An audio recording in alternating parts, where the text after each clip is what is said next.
Genshin Impact's new 5.0 expansion brings the new nation of Natlan with new mechanics, tons of areas to explore, and of course, brand new characters debuting with some highly anticipated rerun characters. In this video, I'll go over KINICH, MUALANI strengths, weaknesses, team viability, and overall value.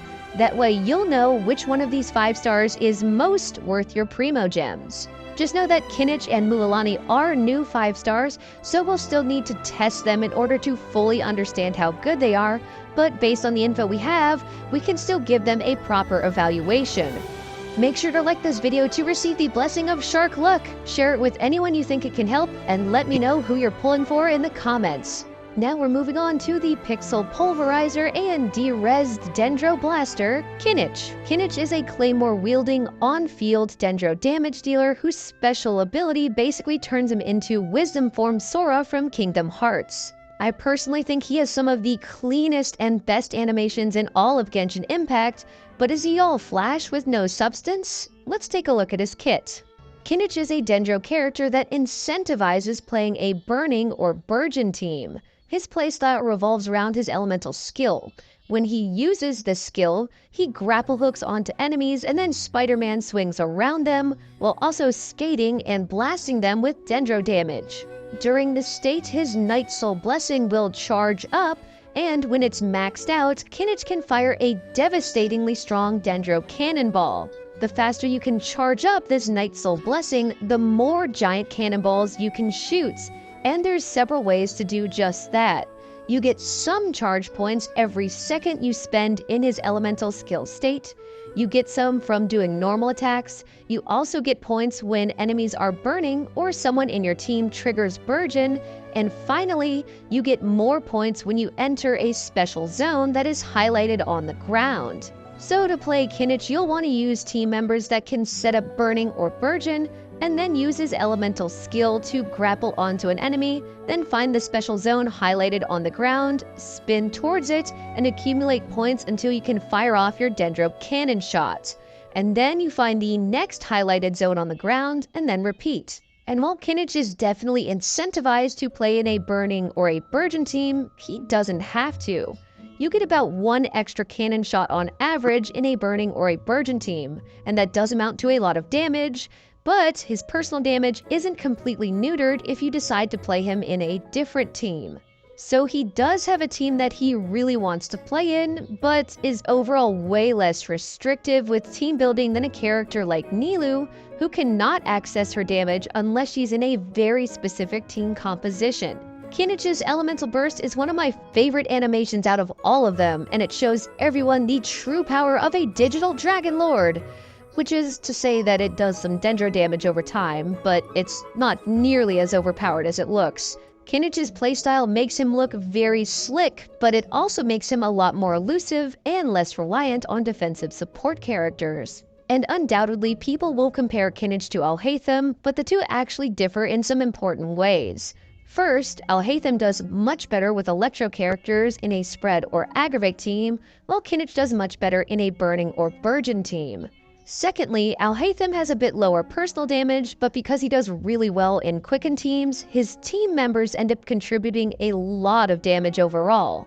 Whereas KINICH's personal damage is a bit higher, but outside of a few situations, his teams contribute much less damage overall. KINICH also has a bit more limited AoE range than you might expect, and it's a bit hard to hit multiple enemies unless they are grouped up together tightly. His burst does help with his AoE damage, but sadly the burst damage is nowhere near as strong as his cannon shots. So how good is KINICH overall? Will he one-shot 360 no-scope all of your enemies, or will it be game over if you wish for him? It's time to give KINICH a rating. KINICH's personal damage is good to great. His damage is a bit higher than most Dendro characters, and this is due to the fact that he's not designed for the Quicken reaction, which amplifies Dendro damage. Instead, he simply has higher talent scaling and uses Pyro as a means to get to those higher scaling elemental skill cannon shots more frequently. And like most hypercarry style characters, he has a high ceiling for damage, so the more you invest into him, the harder he will hit compared to other characters. KINICH's support capability is bad. KINICH is a typical on-field damage dealer that does not contribute to the team if he's not on the field, so instead of him helping out the rest of the team, you'll need to build a team around him. KINICH's team flexibility is good. While trying to make a Burning or Burgeon team with KINICH may feel a bit restrictive, he does just fine in other teams, especially if you have some really strong off-field damage dealers and supports. He is not going to reach his maximum potential in a Quicken team or a Quick Bloom team with some Electro characters, but honestly, those teams can be really strong and sometimes make up for the loss in his personal damage. But if you play KINICH, my recommendation would just be to use Xiangling and Bennett with him because he just synergizes so well with them. KINICH's free-to-play friendliness is good. He has some great free-to-play teammates like Xiangling and Bennett, and you really don't need too much else if you want a good free-to-play KINICH team that will perform at high levels. He also has access to several good free-to-play weapons, from past event claymores like the Ultimate Overlord's Mega Magic Sword, and the Natlin craftable weapon is also a great option for him. KINICH's overall rating is good. KINICH is not going to break the Genshin meta, but he is a solid damage dealer that is quite free-to-play friendly and also feels quite satisfying to play. He's a decent 5-star for newer players because it's relatively easy to access his damage, and the characters he works well with also scale very well into the endgame. He's also a decent choice for veteran players who have strong characters already and just want someone that feels a bit different while also being able to pump out good damage. However, he is not necessary if you already have Alhaitham. But if you happen to have Emily or just want to play a Burning or Burgeon team, he might just scratch your KINICH. Now let's move on to MUALANI, the shark surfing chomptastic tour guide, who's obviously awesome because she loves sharks. Send me through the sharkification process immediately. But is she actually strong? MUALANI is an on-field Hydro Catalyst user, yes, another one, whose damage is based on her max HP. Her playstyle revolves around her elemental skill, and when you use it, you begin surfing. You can surf through enemies, and doing so marks them, granting you up to 3 stacks. The stacks allow you to unleash your jawsome shark power to chomp on enemies. Her surfing ability does not do damage nor apply hydro, and you have a few seconds in between each chomp. This means that MUALANI is designed to be a strong vaporized carry and do double the hydro damage she would normally do when hitting an enemy who has already had pyro applied to them.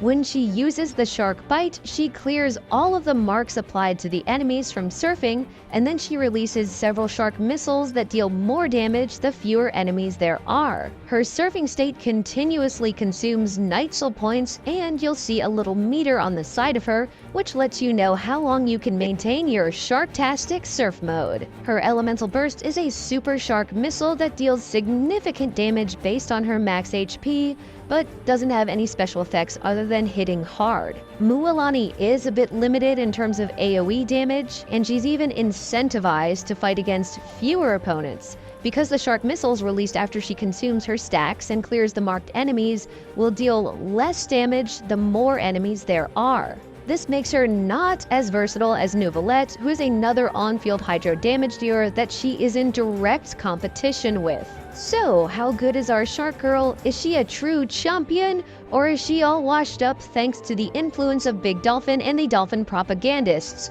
It's time to give MUALANI a rating.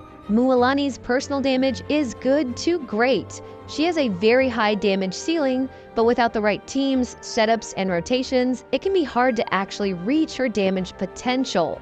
In this way, she's a bit similar to a character like Hu Tao.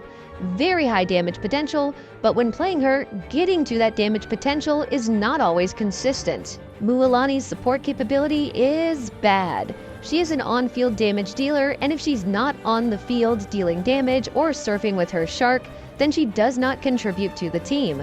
MUALANI's team flexibility is good. Her teams may seem a bit limiting at first because she really only wants to be in a vaporized team or a Farina team, but that actually opens up a surprising amount of options because she doesn't need too many specific characters to be good. And because she applies hydro rather slowly, this makes a surprising amount of characters work well with her. Xiangling is an obvious great choice for a strong vaporized team, and Farina in a double hydro or mono hydro team is also very strong. And you can even use someone like Emily in a burning team that has very slow hydro application, and it will still work well. MUALANI is a lot less limited than some other characters, but she's still hardly among the most versatile damage dealers that we have.